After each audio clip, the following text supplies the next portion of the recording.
কতটুকু জায়গা লাগাইছেন? লাগাইছিল দুই পাখি না? আচ্ছা, কিরকম দাম? কোনটার কিরকম দাম? এখন যায় 5-7 টাকা যায়। আসসালামু আলাইকুম, ভালো আছেন?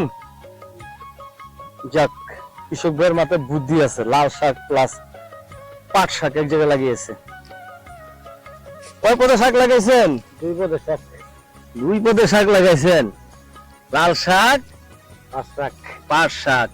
লাল শাক দিয়ে ফালাই দিতেছেন? লাল শাকের পোকা লেগে পোকা লেগে গেছে না? অনেক। কতটুকু জায়গা লাগাইছেন?